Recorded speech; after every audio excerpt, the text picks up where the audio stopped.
The day of the Lord, Yahweh Ba'Hashem Yahushai, is drawing near in the valley decision. Are you ready to meet Yahushai and the angels? Because there ain't too much longer of this devil's kingdom. Make sure it's recording. And here we go. Latest video. Alright, Shalom. First and foremost, when we begin this video, I give my praises, honor, and glory to Yahweh Ba'Hashem, Yahushai, Ba'Hashem, Chak, Kodash, the bodies of the apostles and others, great millstone, and Shalom to the Lord's elect, starting with the 144,000. This is a Ratazah from the Great Millstone GMS Atlanta camp. Alright, back with another video. That's what use this article as a backdrop for this lesson. Alright, so we in a time of prophecy, okay? The current year is so-called 2026. I think today is January 28th. And yeah, as you know, as we've been noticing the trend, man, the so-called New Year's come in, it always comes in with a bang, man. It's always like, major prophecies are happening, and it pretty much sets the trend for the, for the rest of the year, man. You see that wars on the horizon. You got all-out chaos happening, the uprisings of the people. Right, people are bugging out, losing their minds. Violence is at an all-time high. Just as in the days of Noah, right? Scripture said that during Noah's times, violence covered the earth. We know shortly after that came what? Came the flood. All right. And hang on one second. All right, sorry about that, but yeah, like I was saying, yeah, we're basically in that time of seeing these prophecies come to pass, man. All right, every year there's a trend. Yeah, I was talking about Noah, Slacky. During the time of Noah, right, violence covered the earth. All right, and then eventually, right after that came what? Came the flood. Okay, which we're living in the time of the flood all over again. But this time it's going to be by the way of fire. Okay, nuclear missiles, nuclear fire, which is primarily going to completely obliterate America. Okay, which is Babylon the Great, Egypt, Sodom and Gomorrah. All right, ancient Rome. Basically coming back in this time. So there's more, more tokens, as the scriptures call it, tokens or signs, tells that we essentially we're basically there. All right, we're in end time prophecy, the day of doom or doomsday. Excuse me, as the scripture says here, I got it up. This is 2nd Ezra 7, and I guess we'll get to the point. All right, 2nd Ezra 7:43.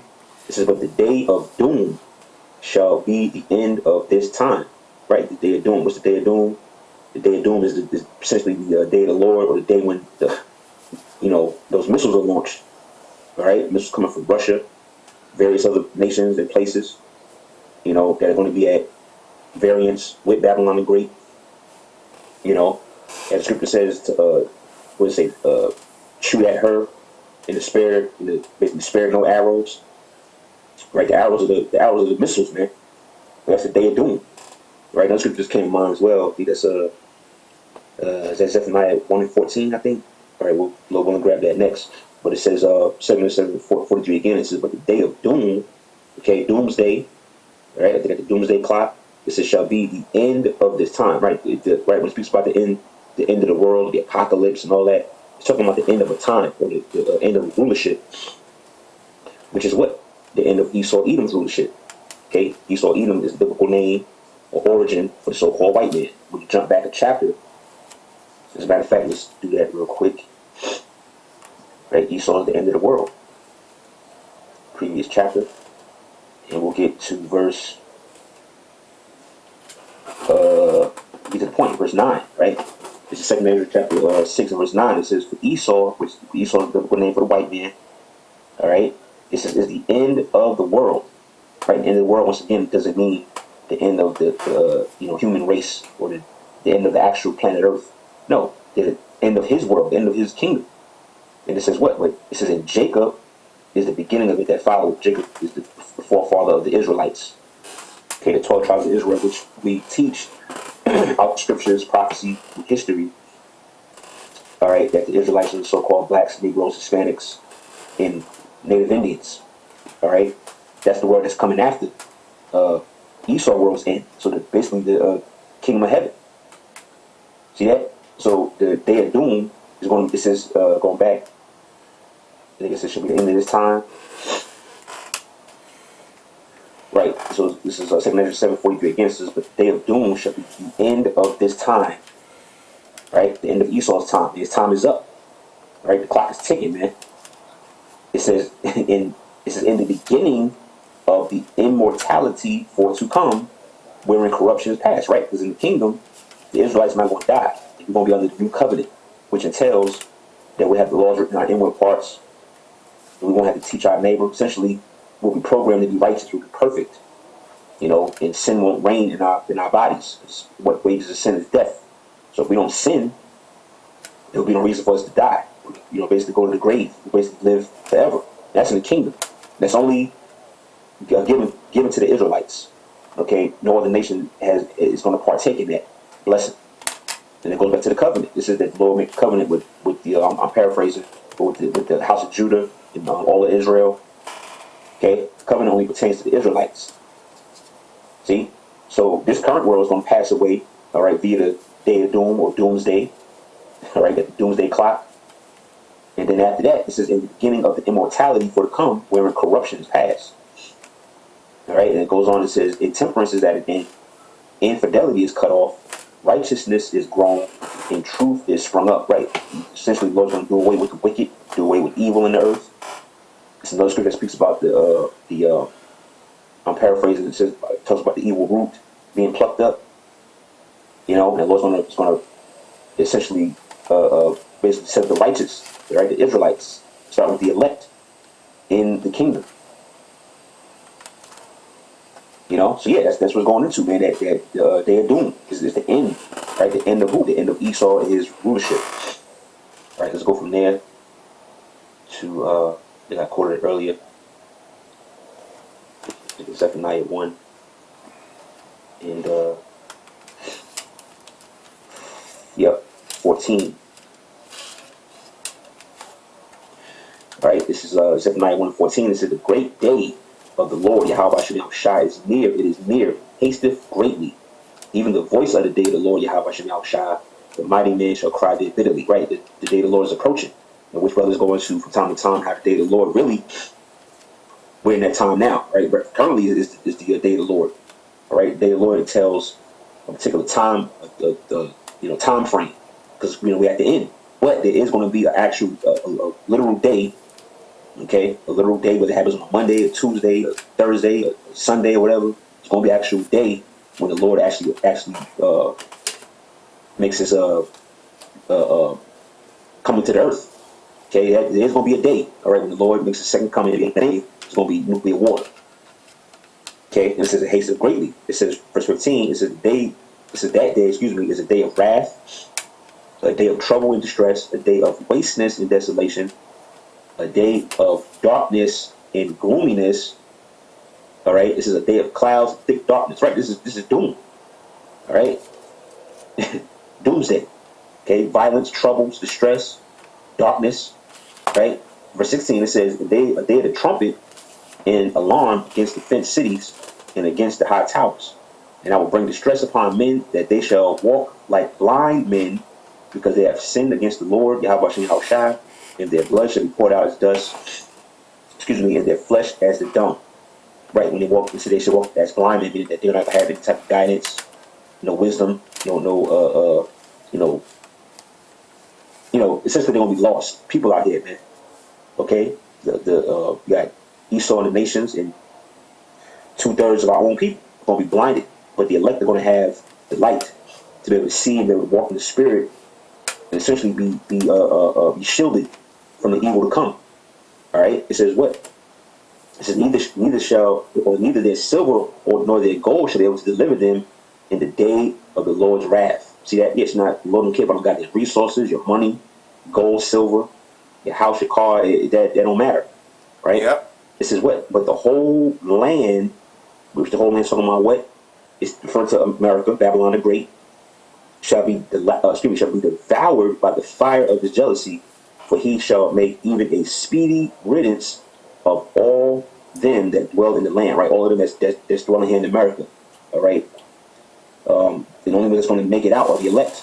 okay, on the ships, on the so-called UFOs. Everybody else is left here in America on all right, on standing here on this land when those missiles launched. That's it, man. It said we're even make a speedy riddance of all that dwell in the land. That's what doomsday. All right, the day of doom. So again, this is more things, more proof. All right, of things to look at, to basically measure the time to let us know that, hey, man, we're approaching that day, quickly. All right, so with that, so just do a quick video on that. Right, bring out a couple of points, a couple of scriptures. Logan is edified by this video. And so on to the next one. Shalom. So, like everything else, though, that should make you excited about the news that you read, right? Knowing that they just set the clock closer, and yet you're hearing wars, rumors of wars, famines, pestilences, earthquakes in diverse places. All these are the beginning of sorrows, right? Measuring the time diligently in and of itself.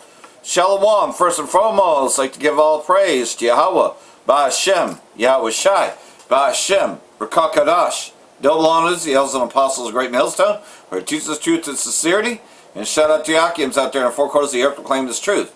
Braka the Yahweh, Braka the Yahweh Shai, Ba'ashem, Rakakadash, Brakatam. So last month ended with a government shutdown, a temporary shutdown they're calling it, but it could lead into a permanent shutdown, as some videos that I've acquired had gone into that, and I did talk about that a little bit on the streets yesterday.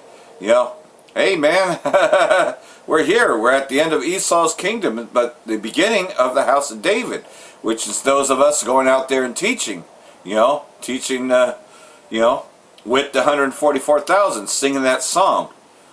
On-chain activity soars as crypto crumbles. Mega whales buying the Bitcoin dip as retail runs for exit. So, what's that talking about? Well, both silver and gold, all this is taking a dive. That tells you the whole thing's about to tank very soon. You usually see moves like this. Some things will dip, and then a lot of millionaires, billionaires, quadrillionaires, they go and they buy it all up really cheap. Crypto prices are rebounding this morning after further weakness over the weekend to its lowest since Trump's election victory. For a technical perspective, the recent drawdown is bringing price closer to attractive levels. Bitcoin is likely to find strong support should it drop around 70,000, he said. Other cryptocurrencies like Ether and Solana are also staged modest rebounds after slipping earlier Monday. For crypto, ETF flow stabilization is a key signal to monitor. So like everything else, things are dropping to where you can get a decent price on it, and it's going to go up soon. And so like everything else, ISIS is in Minnesota, and they're really hyping this thing up. And so you're seeing a lot of stuff that you would normally see in Gaza. But it's happening right there in Minneapolis. Why Israeli counterterrorism tactics are showing up in Minnesota? Well, the IDF has trained ISIS, to do what they do. And they've been training Homeland Security for quite some time. So what goes on in Gaza, we said it before and we'll say it again, that it's coming over here. And we're seeing it. Decades-long partnership included resource sharing and a joint training from ISIS and CBP with their counterparts in the Israeli state. Over the past few weeks, thousands of federal law enforcement officials have descended against Minneapolis. Videos show ISIS jumping out of unmarked vans, tackling and pepper spraying protesters, and breaking in windows in order to drag people from their cars, like you see in Pink Floyd The Wall movie, right? Waiting to smash in their windows and kick in their doors. Waiting for the final solution to straighten the strain. Waiting to follow the worms. Yeah, you see, it's becoming like what they showed you in the Pink Floyd The Wall movie, when civil unrest is there. And Roger Waters has already spoken out a lot against this stuff anyways.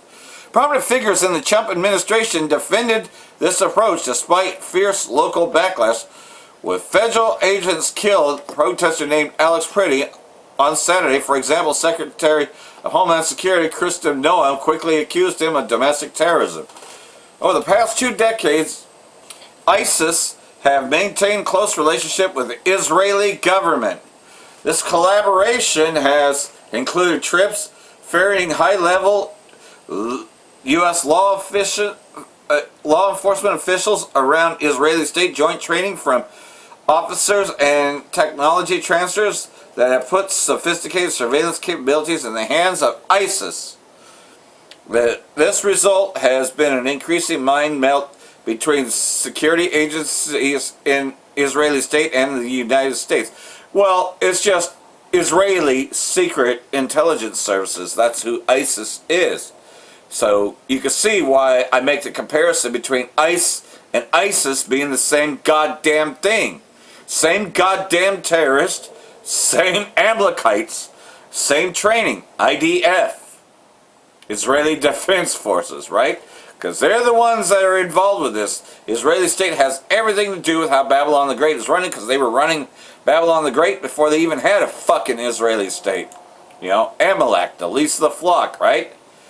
EU faces hard choices after NLG wake-up call. Well, what's that talking about? Well, just pretty much so, they're in a way past a recession, but like everything else, so, you know, going with Babylon the Great hasn't been so fucking good for them, especially the energy and the fuel, right? Because they blew up the Nord Stream pipeline, and it hasn't been going good since. Europe is growing uneasy over its heavy reliance on U.S. LNG, with EU officials warning that energy security risks are shifting rather than disappearing. Diversification of options are limited. Sanctions against Russian gas and strict EU methane regulations effectively rule out major suppliers such as Russia, Qatar, and much of the U.S. LNG. Gas costs and policy contradictions are rising as Europe pushes for diversification while remaining locked into U.S. LNG imports.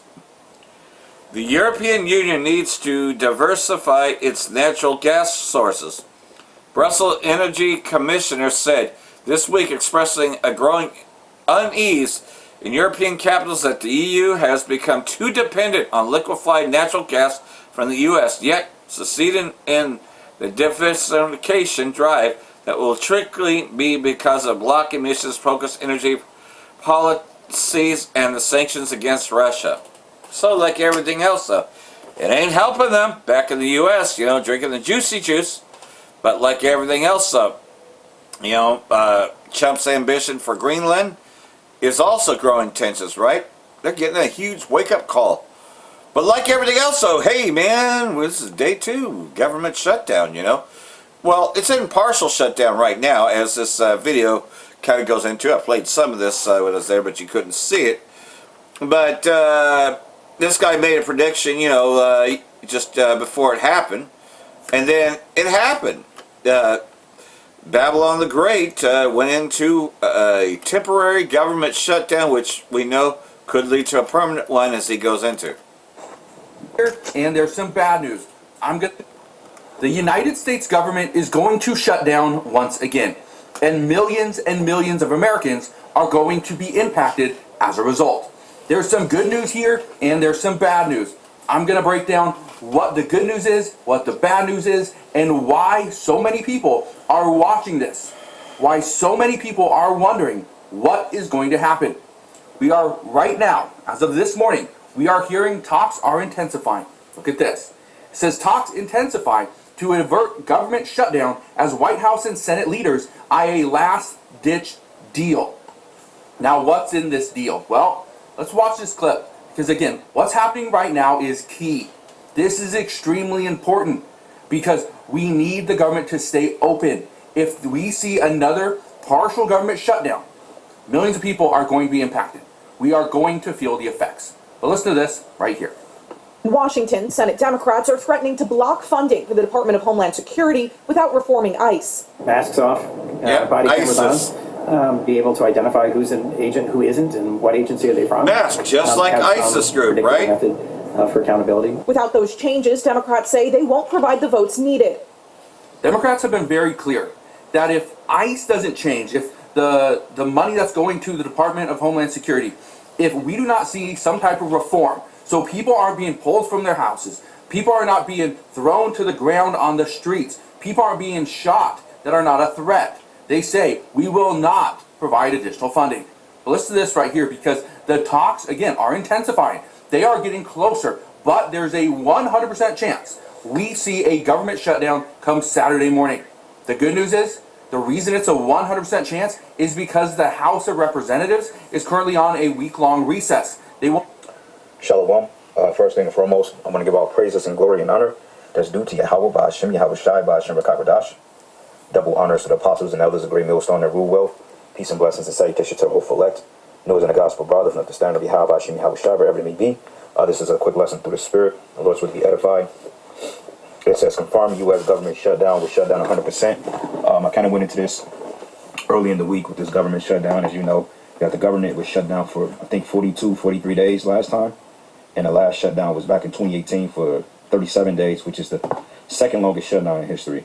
Now, you know, they were talking about the Democrats, how if ICE isn't taken off the streets of Minnesota to some degree and defunding them and not, you know, and not funded, then they can come up with some type of bill to keep the government open. But as long as they got ICE terrorizing people, then, you know, Democrats, they want to avert the bill, so to speak. They don't want to deal with it. And you got people in the comment section that's complaining about it because, you know, I'm reading a comment that says, why is that when the government shuts down? Because of that failure of the people are still required to pay taxes when the government shut down. And you know what? That's a good question. And the reality of it is because you're a slave. Okay? Yeah, the government shut down, but you still got to pay taxes. Why? Because that money goes to lobbyists, it goes to Israel, Ukraine, and it goes to anybody that's basically not an American citizen. That's where your money goes to fund their, you know, their societies and their personal lifestyles. But you, on the other hand, you got to pay taxes and file your taxes, or, you know, technically you're going to be penalized by the Internal Revenue Service, which is a wicked corporation in itself. But it says here, simple, don't pay your taxes, even if a man has nothing to pay them with. Poor man, I can't pay. Government says I'll take your kids, your house, your livestock, your freedom. Hell, the government yells with the laugh and feels the coming man like thunder. It says, I have you the coming man working in the mines unto death. It says, here's what old Rome did to people who could not pay their taxes. If a Roman citizen didn't pay their taxes, and this is true, you can look it up, at whatever amount the tax farmer was set, the entire family could be sold into slavery. Even when the tax farmer system, the Roman government wasn't raising enough money, elected officials were corrupted, and this is Rome all over again. So essentially the same practices go. As the scripture said, there's nothing new under the sun. So that's a pretty accurate statement. But nonetheless, this place, it needs to shut down for good. All right, because, you know, there's no benefactor with having a ruler class monarchy or monarch over the people that's getting ready to oppress us. All right, but right now they experiment with all this bipartisan bullshit and how they want to come up with this spending bill, that spending bill, and how they want to fund this new world order. Because, you know, you got what they call the 2028 Olympics out there in Cali, where the fires and the Palisades took place. You know, they're setting up provisions for that. So therefore, if you're not part of the new world order, which in my opinion, I believe that you're going to have the RFID chip by then. All right, because that chip is coming real soon. So part of these shutdowns is to put the squeeze on people to deplete funding like Social Security, healthcare. Healthcare is already on the line, as premiums are pretty much, they're not affordable. You know, having procedures done and them not covering your procedure, that leaves the person with the bill, but yet you pay taxes. So yeah, Babylon is just falling, man, and they can try to disguise it under all these particular programs, and we got 15-minute, 20-minute smart cities, but it's all gonna fail, man. Okay, because we're in a time now of Esau's demise. You see? So let's get a quick precept real quick.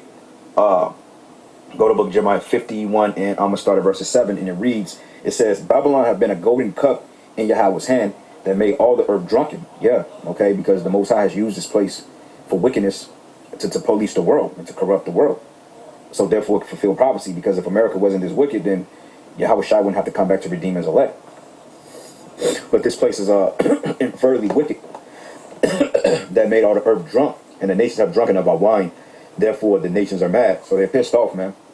Okay, this is why you have the Saudis. This is why you have BRICS Alliance. This is why you have OPEC nations. This is why you have different countries dumping their dollar, because, you know, they're realizing that this is nothing more but a fraudulent-based system. And they're pretty much washing their hands of America because they just tired of the shit. Okay, they're tired of being in servitude to America and at the same time, you know, paying tribute to this place. So they're like, you know what? We can afford our own society. We don't need your society. You know, this is why other nations like Russia, you know, they invest in gold. This is why they have investments into, Iran. Used to be Venezuela's oil market. You know, they had investments in these things because it brought back a good return. You know, and everybody was able to sustain themselves. But here, just like in Greenland, They make a mockery of America because they like this is a welfare state. And they're absolutely right about that. America is full of welfare recipients, man. I mean, just look at the people. You got homeless people here. How the hell you got all this land in America, but yet you got damn near 1 million people homeless, man? You know, here you are building up apartments and developments all over the place, and yet you make them unaffordable. And then you make it illegal to be homeless, but you're not providing the necessary lifestyle and the adequate pay so people can pay their bills, man. All right, everybody is a dime short. Everybody's living paycheck to paycheck. Nobody has the money for expenses in case an emergency transpire. Like if somebody transmission went out today, they ain't got fucking $5,000 to go get the damn transmission fixed, man. It means they'll be stranded. Public transportation, Lord forbid you have, Lord forbid, you have it, or you don't have it, and then now you out of a job. Then comes the eviction, then comes credit card debt. It's a fucked up vicious cycle, man. And this is why everybody's on edge, man. Like people are going to work for their life, even though they hate their jobs. They're going to work because that's only how they can make ends meet, bread and butter. But it says Babylon is suddenly fallen and destroyed. Howl for her and take balm for her pain. If so, she may be healed. So all these government shutdowns is adding to the deficit because each day the government is shut down, it costs them more money. It adds to the deficit, man. Okay, let me look this up real quick.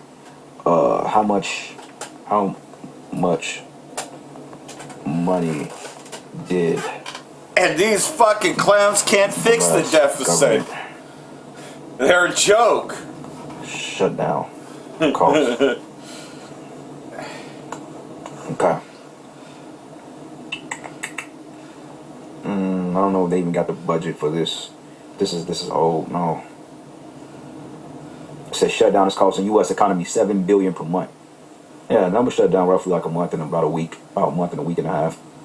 So that added about $7 billion to the deficit, but probably more than that. It says the 35-day partial government shutdown from December 2018 to January 2019. I remember that.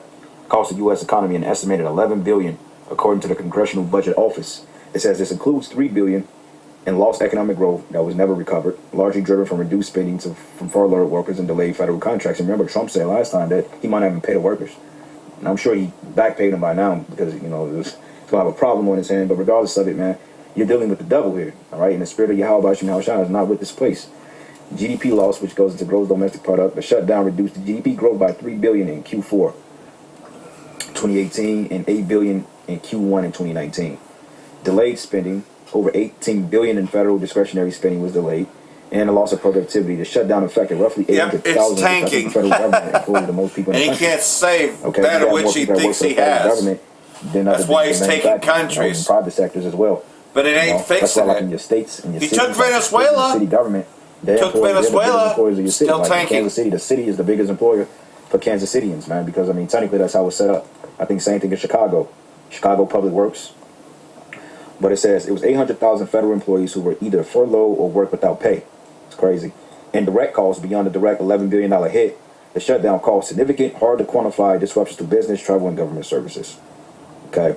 It says 2013 and 2019 wasted nearly $4 billion in taxpayers' dollars alone, and that ain't shit. $20 billion just for funding transgender research on fucking animals. Crazy work, bro. But this is the society we dealing with. This is a wicked and an unjust society, man. Yeah. But don't even get me started on what he's doing to the beasts of the field. Her, take balm for our pain. If so, she may be healed, and this place is not going to be healed. No matter how many smart cities you put up, no matter if you collapse the dollar and you institute a digital currency, it's still not going to be healed because essentially it's the same goddamn thing, man. It says we would have healed Babylon, but she is not healed. Forsake her and let us go everyone into his own country, for our judgment reaching into the heaven and is lifted up even into the skies, man. All right? So it's basically a story of the rich robbing the poor. Okay?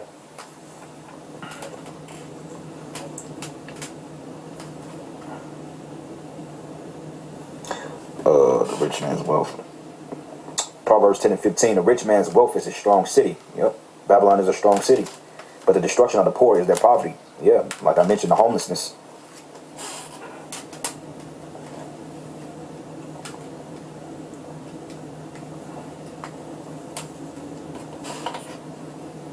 Proverbs 22 and 7, the rich ruled over the poor, and the borrower is servant to the lender. This is why the elites have 99% of the wealth. Verses 16, it says, he that oppresseth the poor to increase his riches, and he that giveth to the rich shall become the want. Because at the end of the day, even amid these shutdowns, the elites are getting rich while the people are getting poor. Okay, and you may have more layoffs that come from this government shutdown. All right, so let's listen to a little bit more. Will not be back until Monday. So even if it passes a bill, the House is not coming back until Monday, meaning we will at least be going through a 2-day shutdown.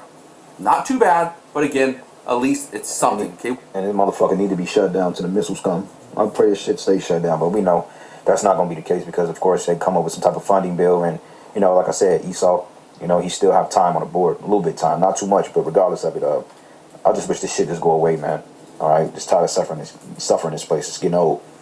We know what's going to happen.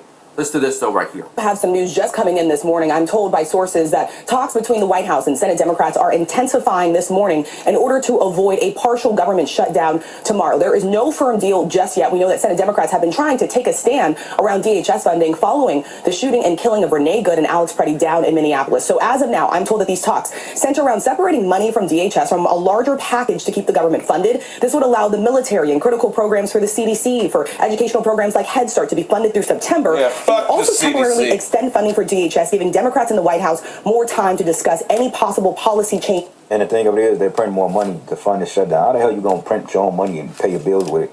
Like, how does that even work? So you're adding more to the deficit. Okay, long story short, he's adding more blank to the checks. deficit. And that's just what it boils down to, man.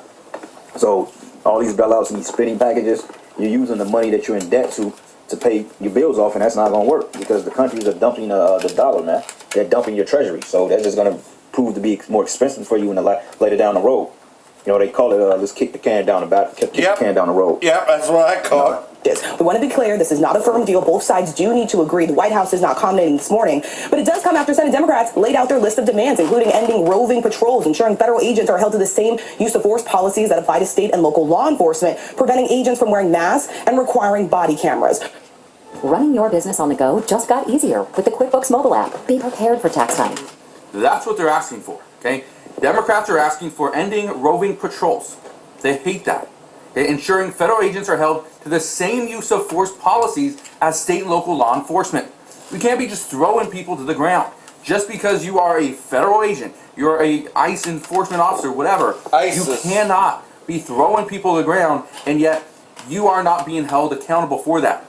They also say they want to prevent agents from wearing masks. So we have no clue who they are, and also require body cameras. This is what they're demanding. This isn't an ask, it's a demand. And right now, Democrats are saying that this is what we want. This is pretty much our list. Give us everything, or else you do not get the votes, and we will shut the government down. That's what they're telling us. I want to show you something else. And Trump don't give a shit because they already funded. ICE already got money to operate. You know? Says today, the Senate will vote today on whether to take up a government spending package as Democrats press the White House for a deal to consider funding for the Department of Homeland Security separately from other departments. Friday is the deadline to avert a government shutdown. What we know is that this bill, again, it's a partial government shutdown.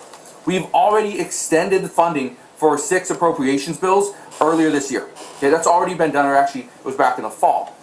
But there's another 6 that have to be fully funded by January 30th, which is Friday. Okay, that's tomorrow. End of day tomorrow. They have to fund this bill. Here's what they're discussing: that why don't we pass a bill that's going to partially fund or just extend the funding for ICE and Department of Homeland Security? We'll extend ISIS, it you mean? potentially like a week or maybe 2 weeks, just to give us enough time to go back in and change the policies. Yeah, it's all smoke and mirrors. This shit is through, bro. Let it die. Anyway, Sirach 4:1, my son does defraud not the poor of his living, and make not the needy eyes to wait long. And that's what Esau is doing. Like all them government workers, man, you wasn't paying them their money. Now you furlough, but yet these ICE motherfuckers get all the money, and the bash people upside the head, but yet you got people that's actually working a so-called legitimate job, and they can't get no money. They can't get their paychecks, but yet the Congress, they still eat. It says, make not a hungry soul sorrowful, neither provoke a man in his distress. This bitch gonna have an accident. She stay on the fucking phone. Like, get your ass off the phone. These stupid hoes, man. It says, make not a hungry soul sorrowful, neither provoke a man in his distress, and add not more trouble to a heart that is vexed, and defer not to give to him that is in need. Yeah, man, and that's what Esau do. Make people wait 2 weeks for a goddamn paycheck. Sometimes 3 weeks, depending on if you work for a state agency. Sometimes you might not get a paycheck for about a month. You know? says, reject not the supplication of the afflicted, neither turn away thy face from a poor man, and turn not away thy eyes from the needy, and give him none occasion to curse thee. Yeah, and everybody is cursing this devil, man, even his own people. That's what you read in the comment boards, man. They're like, how the hell are he going? They're like, how the hell can these people not work and get paid? But yeah, we work, you know, and doing what we have to do to make ends meet. I can't get a paycheck, but I still got to come to work. People going to start to say, hell, they're going to walk off the job. We saw it last shutdown. But it says here, for if he cursed thee in the bitterness of his soul, his prayer should be heard of him that made him. So you devils are cooked at the end of the day. But anyway, I'm going to end it. Giving all praises and glory and honor that's due to Yahweh, Ba'ashem, Yahushai, Ba'ashem, Rakakwadash. Double honors to the elders, the apostles, the great millstone. Peace and blessings and salutations to the whole elect. With the Lord's will, you are edified. To the next session. Shalom. So, there you have it, though. It's tanked. And Trading Places. That's very interesting that it was about to go into that movie, because pretty much so, Esau's in charge of the world right now. We're going to be trading places with him, except that this next kingdom is going to be a kingdom of righteousness. You know, we pray to be part of that first fruits, part of the beginning of that new kingdom being brought in. And like everything else, a part of ending the petrodollar, well, the United Arab Emirates definitely plays its role in this. As you know, that Saudi Arabia has become a BRICS member. And so the US dollar, the petrodollar, is not solidified. As you know, Saudi Arabia now has free trade with the rest of the world, the East and the West. They still have deals with the West, don't think that they don't, but as far as the dominance, the dollar dominance, that's gone. And that's why he's trying to grab Venezuela, Cuba, and all these other places that have oil, because that was its dominance, was the petro oil. And that's why he's got his ambitions with Greenland. Even though Greenland's not really an oil place, it has water. So, you know, you have enough of that. Not to mention the size of the continents. If you look at it as if you were to go into nuclear war, there's more bomb shelters in Greenland than there is anywhere else. You know, especially that's why you see those Greenland movies, right? Riyadh has declared war against Abu Dhabi's ambitions, turning cold rivalry into an all-out confrontation for Gulf leadership. So, like everything else, so it's a tit for tat between the two. In 2016, Saudi Arabia's then Deputy Crown Prince, Mohammed bin Salman, and Abu Dhabi's Crown Prince, Mohammed Saeed, shared a desert excursion, an encounter widely seen as the start of a political alignment between the Persian Gulf's two most ambitious leaders. In the years that followed, they built a shared vision to suppress uprisings, rewire the Legion's alliances, and dominate the post-Arab Spring order. Today the alliance lies almost in ruins. The two princes are locked in a zero-sum contest for regional primacy for Yemen to the Horn of Africa. So like everything else though, yeah, you see most of the United Arab Emirates attacking Yemen now. And Saudi Arabia doesn't do it as bad. You know, but hey, it's a Trojan horse waiting to happen. So, like everything else though, it goes without saying that the Kingdom of Saudi Arabia has absolutely no problem with the United Arab Emirates. Its one and only problem is with Abu Dhabi. So we're just talking about kings that don't get along. Specifically with those whose hatred, jealousy, and envy have blinded them, and who have willingly become a dagger in the side of the Arab nation. A foolish mount ridden by Zionism to achieve its ambitions in the region and across the broader Arab world. So they... And that's another thing, is that they knew her, because he was only a prince there, who became pretty much the king. He is fucking tired of the Zionists, which is another reason why why Saudi Arabia has recently become a more independent state, where they're dealing more with Russia. They still have their dealings with the U.S., but not just total reliance upon that. You know, so... you know, and there's going to be a war very soon. Oil prices tumble 5% amid signs of U.S.-Iran de-escalation. Oil prices dropped by more than 5% on hopes that the U.S.-Iran tensions may be easing. And that's what it's made to look like. However, though, you know, so right now, oil prices slumped by 5% on Monday from a 5-month high at the end of last week, after the most recent tensions between the U.S. and Iran appeared to have eased. But that's because they don't have a coordinated attack yet, but they're meeting in D.C. now. Top U.S. Israeli generals hold meeting at Pentagon amid threats of a new Iranian war. Two unnamed U.S. officials told the outlet that Chairman of the Joint Chiefs of Staff and IDF Chiefs of Staff met at the Pentagon on Friday. The officials didn't share the details of the talks, which come as the U.S. is deploying additional military assets in West Asia. After Zamar returned from his visit to the U.S., Israel's Army radio reported that the IDF chief predicted U.S. will attack Iran most likely within time frame ranging from 2 weeks to 2 months. And I have that article here as well.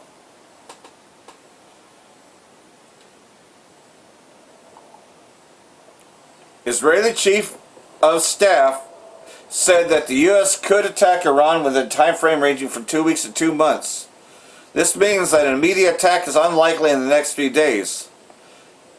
However, the Times of Israel reported that Zamar had visited the U.S. over the weekend for talks on Iran with U.S. defense.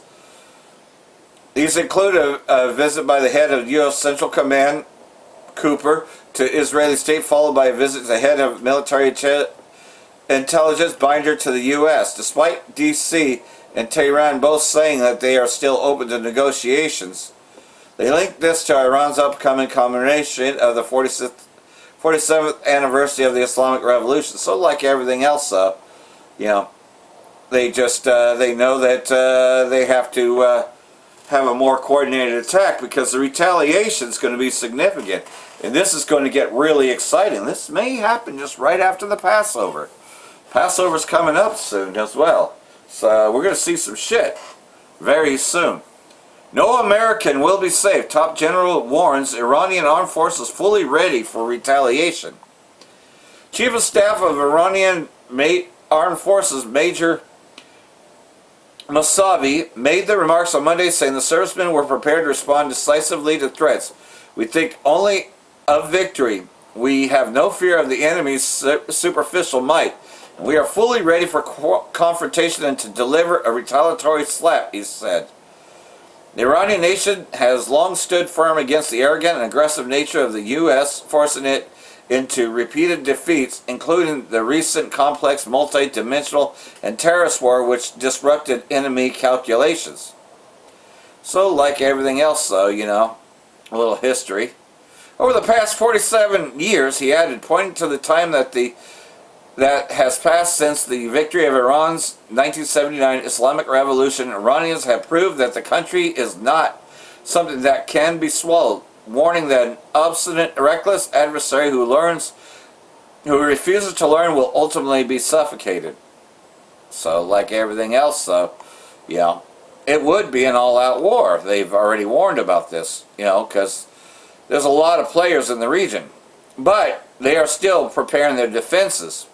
Iranians seal windows and store food and water as they prepare for attack. Yeah, and I would say do that for the next couple months. Because you don't know when that attack's going to be, and definitely be prepared. And that's what you should be doing over here too. Be prepared spiritually, because this enemy is coming. He is coming, and he's going to make America look like Gaza. If you can't see what's going on in Minneapolis, that's going to follow many cities, and it's going to keep picking up. As night fell on the 30th of January, a tense sense of dread settled over Iranians at home and abroad, with rumors of an imminent U.S. military strike taking hold across Iran. So, like everything else, though, they are just preparing. They're sealing windows and, of course, being prepared. Across Iran, cities remain calm, at least for now. There's no long lines at gas stations, shops are open, people are going to work. It's usually early in the morning. School children are waiting outside their homes for the school bus. So they're still going about life, but they are, they definitely don't underestimate either. Any U.S.-initiated war against Iran would become regional. So, this is something recent that the Ayatollah has made clear. Leader of the Islamic Revolution, Ayatollah Khamenei, warned that any war initiated by the U.S. against Iran would turn into a regional war. Americans should know that if they start a war this time, it will be a regional war, he said, stressing that threats and displays of military power will not intimidate the Iranian nation. Referring to Donald Trump's threats against Iran, Ayatollah Khamenei said the Iranian nation should not be frightened by these things people of Iran are not affected by such threats. But basically he's saying your threats are nothing more than empty threats. But should you attack, we are prepared. Leader described remarks by U.S. President as a clear sign of the American Zionist nature of the recent unrest, saying he openly encouraged what he called rioters by telling them, go forward, I am coming. Yeah, Trump did do that recently. And so, after Ayatollah had responded, so did Trump. We'll find out. Trump responds to Khamenei's warning. President Trump said the world will soon find out whether Iran's supreme leader, Ayatollah Khamenei, was correct in warning that a U.S. attack would ignite a regional war. So he's calling it out. In recent weeks, the U.S. has increased its military presence in West Asia, deploying the aircraft carrier USS Lincoln, additionally guided missile destroyers and advanced air defense systems in what Trump has described as a massive and beautiful armada. Khamenei warned on Sunday that any military action against Iran would have far-reaching consequences across West Asia, much bigger than after the U.S.-Israeli attack last summer. So, like everything else, though, you know, Trump says, of course he was going to say that, Trump said. Hopefully we'll make a deal. If we don't make a deal, then we'll find out whether or not he was right. So, yeah. But what deal is there when you keep threatening, right? Who wants to fucking deal with you? You know, and you don't honor deals to begin with. You broke up the P5+1 deal. As a matter of fact, you know, Trump was the one to break the P5+1 deal, which was a done deal. It was I did with Obama. But it got broken, so they're not going to take any deals with the U.S. serious. Israeli think tank warns Russian-Syrian security ties could limit Israeli state's freedom of action. Well, yeah, of course it would, you know, because they're fighting over Damascus. See, Israeli state wants control of Damascus, and Russia, of course, wants Syria to be still an independent state, you know. So, like everything else, though, you know, because Turkey is an ally of Russia as well, so it's more in their interest that Syria remains a free Syrian state, which is the whole point of before they changed the name to Hayat al-Sham. It was called the Free Syrian Army. You know, the original intention was that Turkey and Syria would co-opt together. You know, it was never for the Israeli state to control, but, you know, that at the same time, though, you know, pretty much, though, since the takeover, well, Israeli states had their ways. In a report issued on Sunday, the Institute for International Security Studies said the consolidation of Russian forces in Syria would limit Israeli maneuverability even if Moscow's influence does not return to the level it held during the years of the late President Hafez al-Assad. The report said Russia is exploiting Israeli and Turkish concerns over shifting regional power dynamics to strengthen its foothold in Syria and the wider region. It urged the Israeli state to abandon its reliance on Russia as a balancing force or regional mediator, arguing that reducing Moscow's influence over Israeli decision-making in Syria would require arrangements backed by actors more aligned with Israeli interests, primarily the U.S. The assessment followed a meeting in Moscow last month between Russian President Vladimir Putin and Syrian President al-Shara, or al-Jalani, during which the two leaders discussed the future of Russia's presence in Syria, bilateral relations, and regional developments. During the talks, al-Jalani thanked Moscow for what he describes as contribution to stabilizing the situation in Syria and the region, while Putin reiterated Russian support for Damascus' efforts to restore the unity of Syrian territory.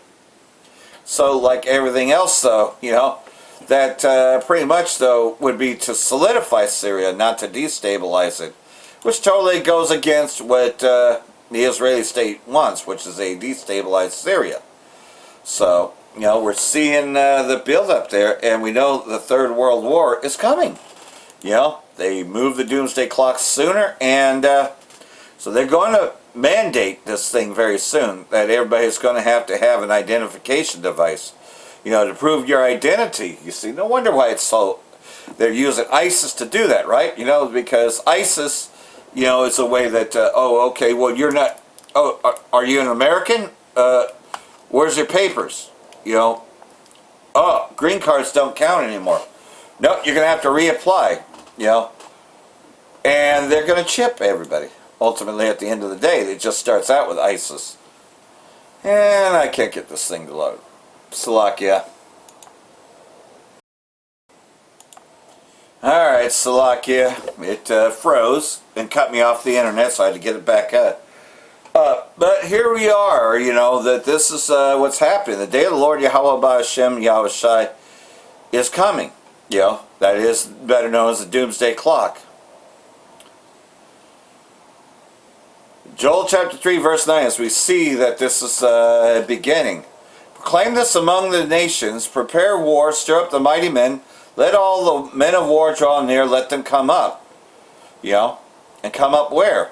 Let them come up to the valley of Jehoshaphat, or Jehoshaphat, for there I will set to judge all the nations round about. Multitudes, multitudes in the valley of decision, for the day of the Lord Yahweh is near in the valley of decision. The sun and the moon are darkened, and the stars withdraw their shining. And that is by way of that nuclear destruction. Because like everything else, though, you know, he is bringing them there for this war, this third world war that approaches quickly. Verse 3, verse 2, I will gather all nations and bring them down into the valley of Jehoshaphat, and will execute judgment upon them there for my people and for my heritage Israel, whom they have scattered among the nations, and they have parted my land, which everybody was partakers in it. If you read Psalm chapter 83, all nations were partakers in this. And cast lots for my people, and sold a boy for a harlot, and sold a girl for wine that they might drink. So this is why it's happening. I will stir them out of the place, whether you have sold them, and return your recompense upon your head. Jump down to verse 7. So, ultimately, we're going to see the destruction of our enemy. And that's what we're beginning to see, is the end of his kingdom and the beginning of ours. So hopefully, all this has been edifying. For that I will say, Bracha the Yahweh, Bracha the Yahweh Shai, Ba'Hashem Rakal Kadash, Wal Abal Babal. Brakatam, Jehovah elect, Shalom.